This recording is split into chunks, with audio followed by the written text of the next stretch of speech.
Daniel, hello. How are you? I'm very well. How are you? I am well. It's good to see you. It's Uh, great to see you and great to see you in 11 Madison Park as well. I know we've been here pretty much since the beginning of the pandemic, and we turned our kitchen, our restaurants, into a commissary kitchen.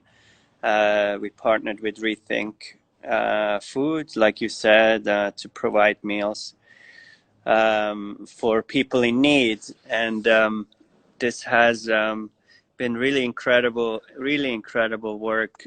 So much so that I feel like what we've been doing here for the past few months is sort of a recipe that I would like to bring to other restaurants around America and around the world, because I think there are so many restaurants, and food is so beautiful and such a powerful thing on so many levels, that I feel that restaurants need to play an important role in solving hunger in America and the world. It's really not acceptable that there are people that are hungry in like, especially in metropolitan areas such as New York. And so in a way, this pandemic, and we can talk about it more, obviously it's devastating and super hard, but at the same time it's also has given me a gift of sort of a higher purpose, of something I want to continue to do, and not just feeding the 1% who get to dine here and can afford to dine here, but also address my focus my energy towards the other side of the spectrum, like the 10% who can't afford even to have a meal. Wow. Okay. There's so much that I want to ask you about there. So, first of all, welcome to Chef's TV. I know it's the first interview you're doing with Chef's TV, so thank you for being here. So secondly, the last time we met was in London just before Christmas when you Yeah, just opened Davies and Brook. yeah. And a lot of things have happened since then. So, first of all, tell me a little bit about how the situations were different for your restaurants in New York and for London over the last few months. Well, unfortunately, I've picked the two cities that were hit probably the most with this virus, which is London and New York. So in a way, like it kind of is a similar situation. The restaurant in London shut down like 10 days after the one in New York, but it also shut down, and it's still shut down. And we then also took our energy and started feeding people in need, and especially in London, we prepared a lot of meals for hospital workers who were just working in these, pretty intense conditions, and they had a hard time to even have a meal. But I think London, luckily, it looks like that things are turning around a little faster, and we are having a sort of an opening in mind for early September, which I'm Amazing. excited. The difference is a big difference is that I think in London, employees are much more protected. Right. Continue to be paid, while in the United States, unfortunately, there's that doesn't exist. So yeah. Of course. Yeah, yeah. That's a huge difference. And do you have plans at the moment to open 11 Madison Park at some point? Yeah, for sure. We will do everything we can to reopen 11 Madison Park. I think it takes a lot. Like, people don't realize it, but in a way, the restaurant business already has small margins, and Of that's why course. the restaurant business just fell apart so quickly. It also, restaurants kind of use product before they pay for the product, so we're Right. already behind. Like it's just like the whole restaurant model we're definitely, you know, looking at everything, and sort of it has to change. And also, you know, in most other businesses, if the margins are so small as restaurants, it's not a business you really want to be in. So I think, I hope there will be, well, it has this pandemic has brought light to a lot of things, especially in the US, that are broken, like the food system, you know, is broken. People are hungry. You know, it's people aren't hungry because there isn't enough food. It's just the communication. Like, food goes to waste, food goes bad, and then there's people that are hungry. That's really, we're not in a place where there isn't enough food. And so I think the restaurant model also needs, you know, to be improved, and you know, but that means probably prices will have to rise. It's also like, you know, it's today it's cheaper almost to eat out than to go to a grocery store and buy all these things and go home and cook.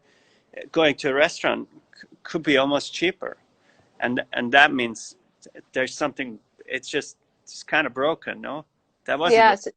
before. Going to a restaurant meant to have a really special experience that you're not doing every day. People in New York eat in restaurants every single day. Yeah. So do you think we're going to see prices going up across the board, restaurants around the world? I would assume that that's what needs to happen for this industry to come out of this. Yeah. As I wanted to say, it's going to take a lot of money to reopen. You can't just reopen. Like, we have to rehire, buy food again, train the staff again. I mean, in New York, in America, in our case, you know, it could be a year that the restaurant will be closed. So within that year, you're opening a new restaurant. Like, the team will have, I mean, already, like, a lot of our staff was from outside America, from outside of New York. People have moved back to their homes. They have to take on new jobs, and you know, it's going to be a completely new chapter, which is also exciting. It's also, you know, sometimes you're so into your thing and you're building something, you know, and it's very hard to change certain things, to do certain things. And this is a total blank slate. I mean, we will be opening whenever it is, and we will have a new friends and family, and we'll probably open only a few days a week and with a small team and slowly grow, you know. So has it changed the way that you think about fine dining? Like, do you see yourselves opening as a completely different restaurant? No. For me, and I think we were already going towards this direction where I feel quality doesn't need to be pretentious. And I think that's one of the big things. But I believe very much in quality. I think there's always a place for it, and I do love the art and the performance of food. To do it in a beautiful room with a beautiful team that are dressed well and have beautiful ingredients. I think, if I think about my own contribution to this industry, I very much see that as a big part of my contribution, how to continuously to reinvent fine dining and make sure this art doesn't get lost. Sure to make it accessible and make it young and fresh, and you know. Okay. Well, you also mentioned before that you saw part of your future as continuing on this effort towards feeding the hungry. So feels like a good time to mention Rethink Food. Could you tell me, how did you get involved with them? What exactly are you doing for them? And how do you plan to take it into the future? Yes. So Rethink Food was started by one of our cooks 2 years ago. And he worked for us, and his idea, he saw we had like broccoli on the dish, and we would use only the tops of the broccoli, and then all the stem would go, you know, in the compost. We would use some for my family meal, but, you know, not nearly enough. So it would go to waste. And he would see a lot of examples like that, and he thought, oh, wow, if I take a commissary kitchen and if I communicate with the chefs of 11 Madison what the menu is and what, because we know what the leftovers are going to be, then he could prepare meals out of those things. And so that's how he started. And I've been on the board since the beginning, and obviously super supportive. And Matt and Winston are the two founders, and they've done an incredible job in using leftovers of many restaurants in New York City to feed people in need. As the pandemic started, obviously all the restaurants were closed, so there was no more food going to them. And at the same time, we also realized that the model might be too complicated. There may be too much food moving from one place to another, too many chefs. So as we opened 11 Madison Park as a commissary kitchen, I realized that it was pretty easy to create inexpensive meals that are delicious. We do it every day. Every restaurant does it every day. That's how we feed our staff. And we are getting paid now through Rethink for the meals. So the idea now, so I really realized this opportunity as creating this recipe of being able to go to other restaurants and say, hey, if you can produce 200 meals each day, and I as Rethink will buy them from you and we will deliver them. That's how we can end hunger. And it's basically just, you know, and it also addresses waste, because every chef is going to be able to say, oh, I have this leftover, let me use this. And basically just extending family meal. And if we can share that with people in need, we can end hunger, which is pretty powerful thing. So we've been developing this whole Rethink certified model, and hopefully it will be like, you know, LEED certified, or like it's. I also believe that a brand, luxury or non-luxury, needs to have a higher purpose. You know, it needs to be sustainable. It needs to be thinking about the environment. It needs to give back in some way. I think just brands that are not having a higher mission will become irrelevant. So in a way, if restaurants see that as an opportunity and can participate in Rethink, while also it being good for their bottom line, I think it's a really a win-win situation. Amazing.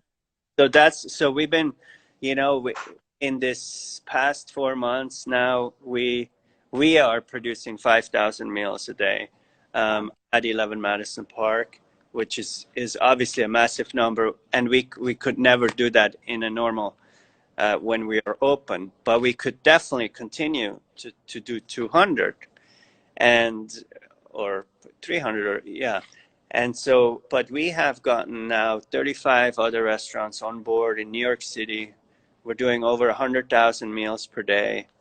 And we just were in San Francisco. We got Dominic Crenn on board, but it's not, this isn't about the celebrity. We need the voices in our industry to get behind it, but it's really every restaurant. We can all end hunger together, and that's, I think, just a beautiful mission and thought. Yeah. And I've known you now probably for 10 years, maybe more, and through 50 Best and these awards, which obviously meant a lot to us. And, you know, so did early on, like I I was a professional cyclist, and so, a ranking always meant a lot to me.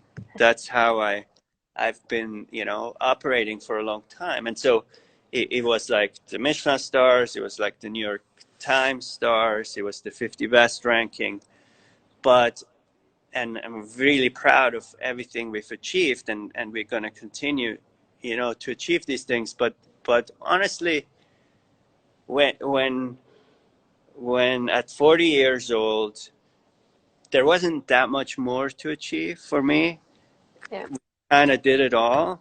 And so now here I am, still wanting to be in this industry for 30 more years or so. So I felt a little bit confused with what the direction now is. What are Yeah. we, like, just doing the same thing for the next 30 years? Felt kind of empty. And so this pandemic has given me personally a gift of really realizing what else I can do through the power of food, through my expertise with food. Yeah. And I never liked, actually, I don't like that fine dining. That's one part I don't like, that it's only accessible to people who can afford it. But at the same time, that's just how it is. I think there are beautiful things in the world. Like, art is like that too, like beautiful paintings.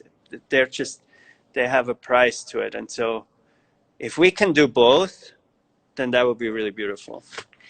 You know, it's funny because from knowing you over the years, I can tell how happy that this has made you, or how, not how happy, but how much it's giving you back. And actually, you mentioned cycling, and I know that over the years you've always done running, you've run marathons, you've done yoga, and these have been kind of your forms of relaxing. So you're obviously getting what you're getting from Rethink, from giving back. But over the last few months, have you found any new ways to relax, or have you found that those sports have kind of given you something? I think, well, some of the sports have been a little bit more difficult. Like, I've done less yoga because, you can do the Zoom. I've done that, but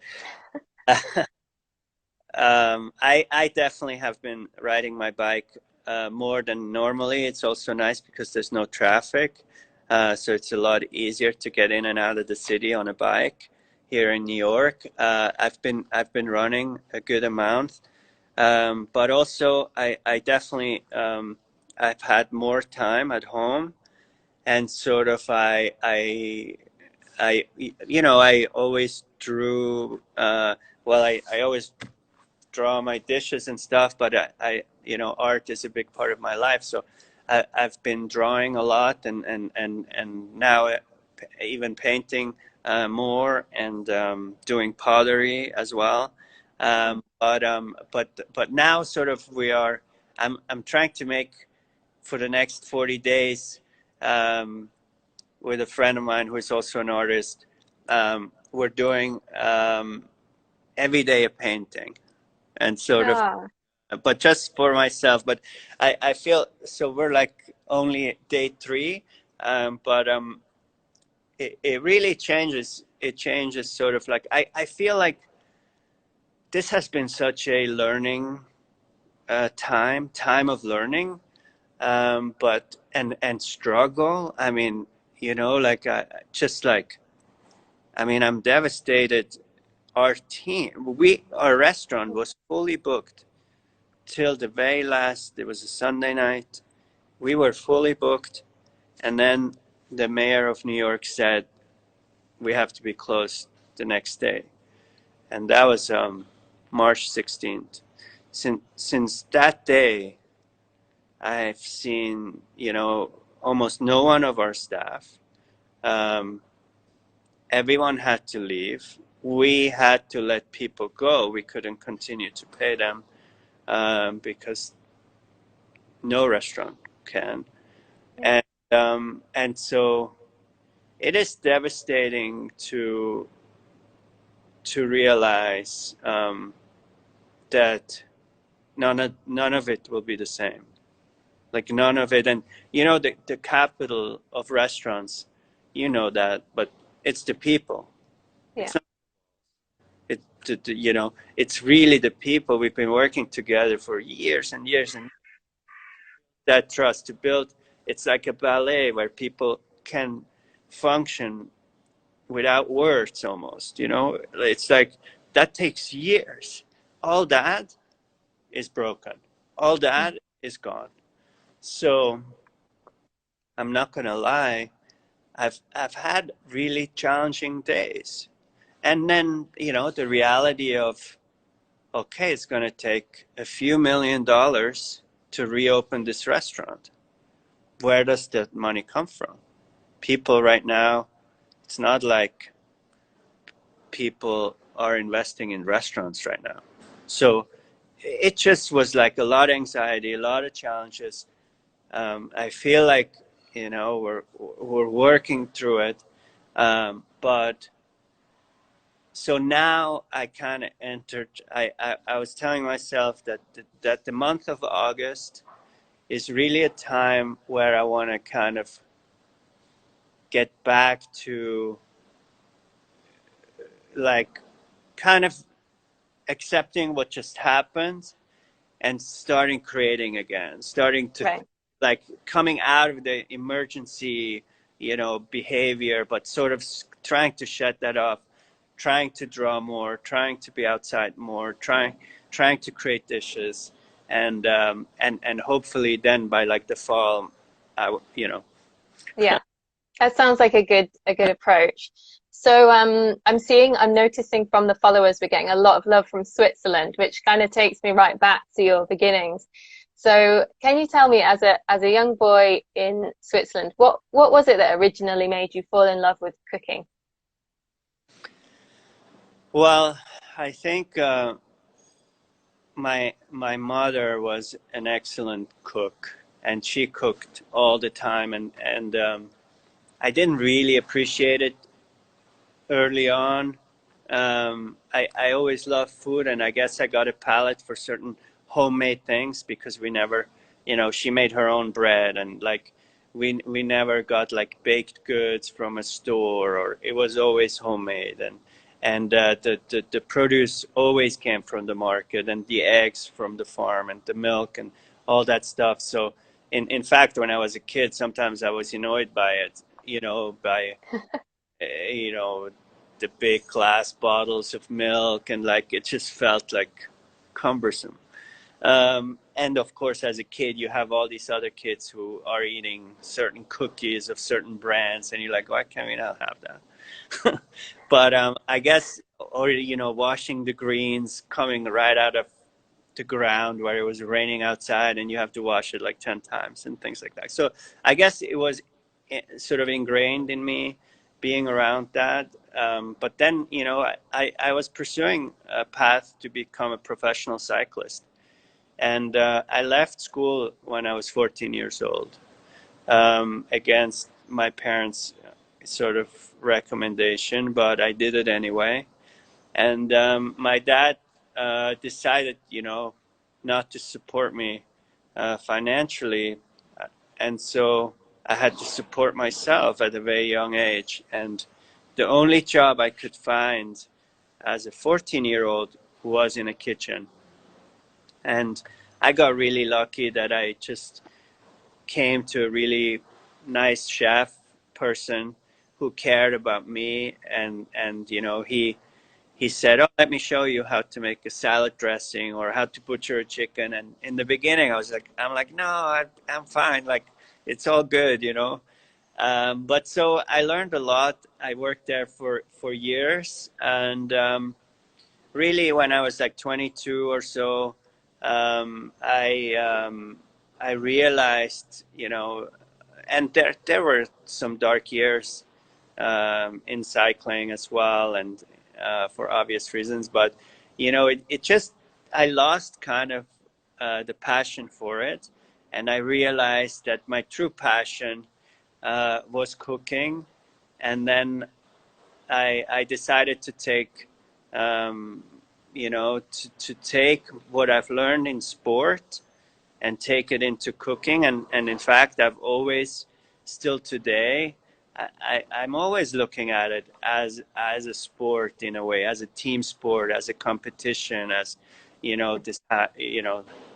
this moment of really needing to show up, and so and as an athlete, I've learned a lot about injuries and setbacks, and training in the winter in Switzerland wasn't always easy either. So I'm sure, yeah, I'm sure there's a lot of stuff that you applied from your cycling career to your cooking career.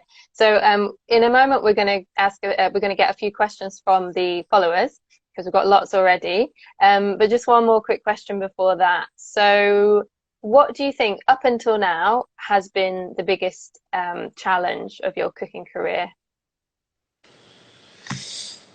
wow. Um, I think there has been a few definitely moments. 11 Madison Park during the recession in 2009. Again, New York was hit really, really hard because we rely on tourism, on expense accounts, and so and at that time, 11 Madison Park wasn't fully established yet. So there was even a time where we didn't know if 11 Madison Park would survive. I mean, we thought that what we were doing, this is not the right time to do it. Because I think the biggest lesson there was that at that time we weren't established yet. Right. And that's why today, from there, I'm taking what I've learned from there is that when you ask, oh, are you going to open it more casually? I really believe that no, we are established now today as what we are, and so we should open as who we are. I believe that that's what the world will want. Of course, it will evolve, but definitely, it's going to be a fine dining restaurant. Well, that actually brings us to the first question from Winks 3000, which is, when will you open 11 Madison Park? I wish I would have an answer to that, but for now, probably not this year. Probably next year. I think one of the most critical decisions in these next few months will be when we will open. I mean, first of all, today we are not allowed even to have indoor dining, but I'm sure that will change in the next few months. But then, what if we have a setback in virus and we have to shut down again? We could not afford that expense twice. If we restart this, there's 300 employees here at 11 Madison Park. I'm sure we will not open with 300 employees, but still, if we open with 150, that's a huge expense that we could only take on if we know we will have the business. So that decision will be critical, and my goal is not to be the first one to open. Of course. All right, the next question is from Matthias Kroon, who says, Daniel, what are the basic principles of the future of fine dining, in your opinion? No, I think it's that quality doesn't need to be pretentious. I think it's that the restaurant need to have a higher purpose in the world other than just cooking fancy food. And I think obviously that's been a trend for a long time, but being very thoughtful about the ingredients you source, being really, really thoughtful, like an example, a question I ask myself is like, we use caviar at the restaurant, but I think I might leave that behind after this, and other ingredients as well, because those ingredients, if we think that caviar is luxury, it just isn't. Caviar is isn't wild anymore. Caviar comes from these farms. That has nothing to do with luxury. From some place in like, in the US, we have like in Sacramento, like in the middle of like almost a desert, they have these tanks where they have these sturgeons, or a Right. lot of caviar is from China, or like that has nothing to do with luxury. And of course, sometimes it's nice to have a little bite of caviar. You feel like, oh my God, life is so good. We're enjoying it. But I think we as chefs and other chefs have done an amazing job at this, already. But I think we are, as chefs, have this responsibility to define what luxury is and what is the new luxury. Yeah. Okay, great. We're also getting a lot of love from your friend Daniel Balud on the, he sent a couple of comments to say hello as well. So sweet. All right, so the chef Bills says, is there anything you would recommend for someone who wants to work in your restaurant but isn't a US citizen? Is there any way to get a working visa in the near future? I'm sure there's lots of people who would love to work in your restaurant. No, it's been devastating. A lot of visas has been suspended. Unfortunately, the Trump administration has suspended most visas. So for the next, year, I don't think this will change. So unfortunately, and it breaks my heart because I love New York because of its diversity, people from all over the world, and so a lot of people have had to go back. So, but don't, it will change again, and next year will be a different story. And but New York drives off people from other places to come here, and I'm sure it will be the same in the future. But right now, it's not a good time. And having survived something like the financial crisis of 2008, 2009, does that give you a kind of a hope that in a few years' time, things always do get better? Yes, I mean, we are just lucky in a way. Like, we're a little unlucky now because New York has been hit so hard. But we're also lucky that it is New York City. New York City is the greatest city in the world, and that will always be the case. And so, New York is New York. New York will rise again, and New York will rise stronger than ever before. Okay. So JCJ42488 says, Chef, what do you feel, if you could narrow it down to one thing, is the most important quality of a great chef? And if you can't say one thing, then more than one thing is acceptable too. Endurance. Endurance, okay. Well, you got a lot of that from your cycling. Okay, this is something we touched on a little bit earlier, but perhaps you could expand. So Chef Money Mitch says, hello, as a New York City chef, the amount of waste and things that get thrown away is troubling. How do we stop this? Yeah, no, absolutely. I think we all have to be much more thoughtful.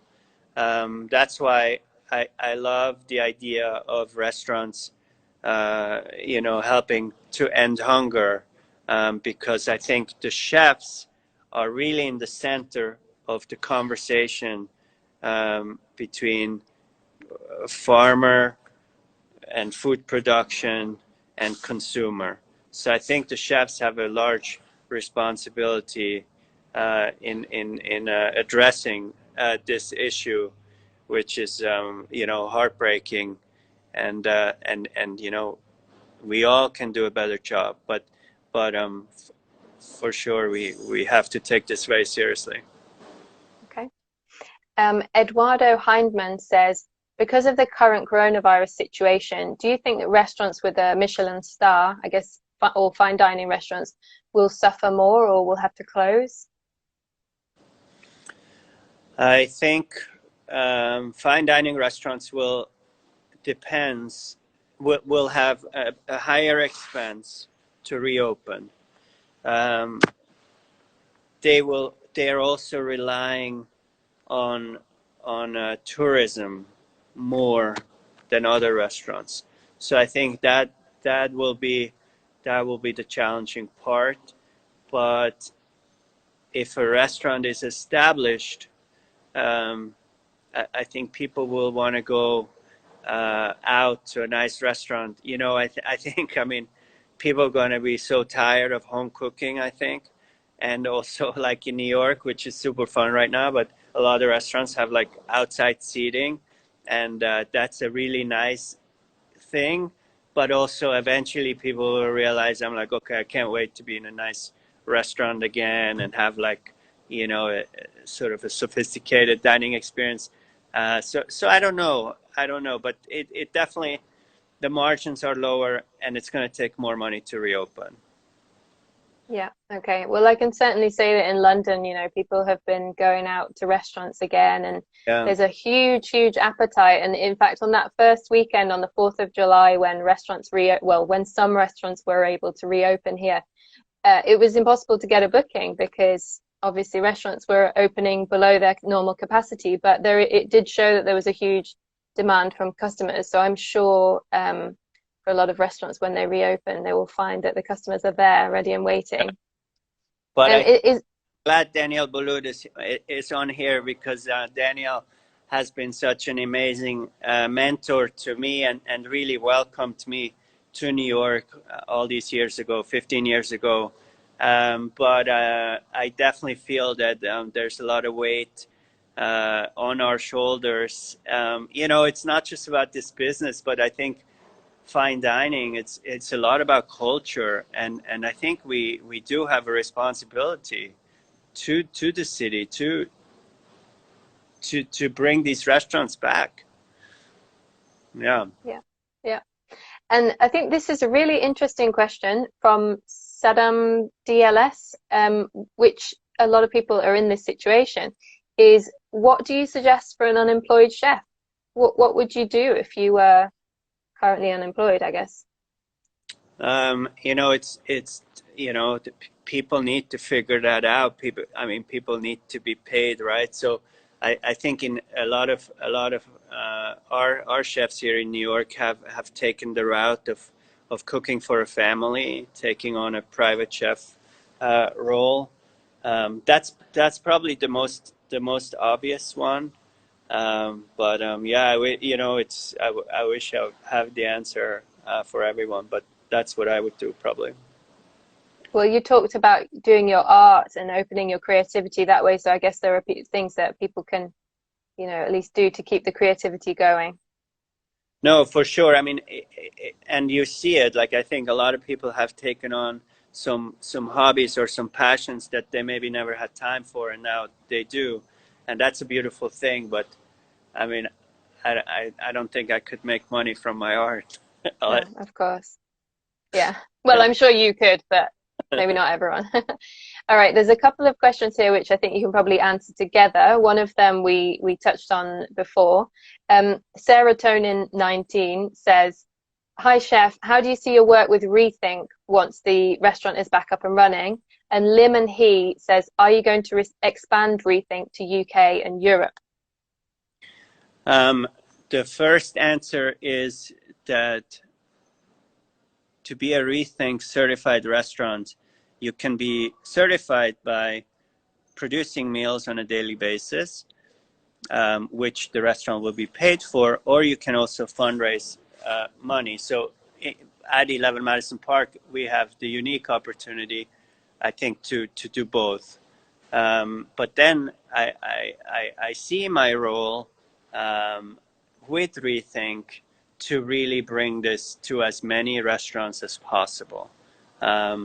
Any restaurant, and this is beneficial to most restaurants. So for sure, like this I'm obviously we wanted to help during the pandemic, but the pandemic really opened my eyes to something that I wish would have been opened much sooner.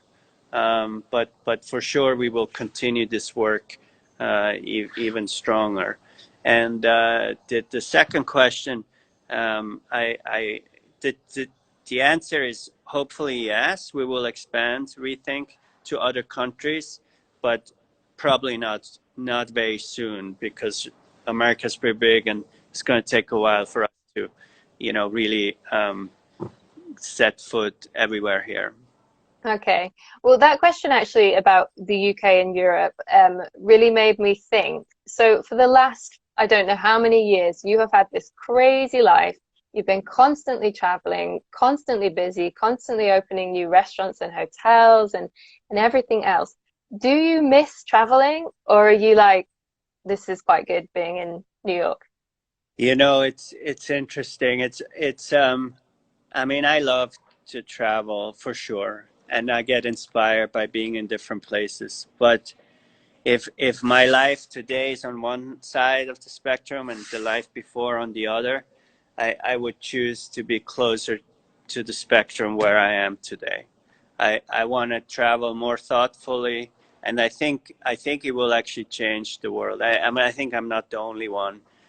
You've been traveling a lot too, and it's like I think it's been really beautiful to spend a lot of time in New York and really feel the energy of New York and yeah, traveling as inspiring as it is, it can also be quite distracting.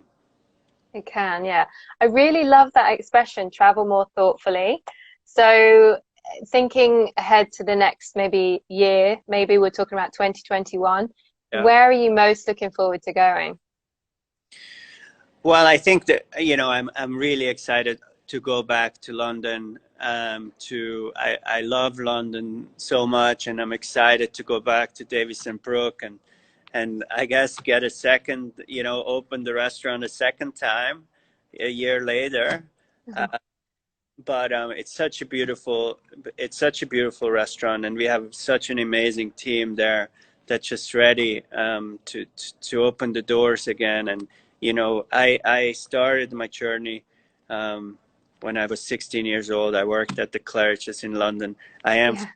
Switzerland, so I'm definitely I love New York, but I'm very much European too, and so I'm excited to go back to London in like 3 weeks or so.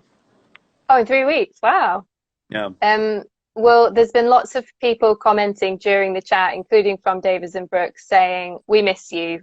Uh, And I can testify that everyone here misses you too. So we hope that you can travel again, but only thoughtfully. yes.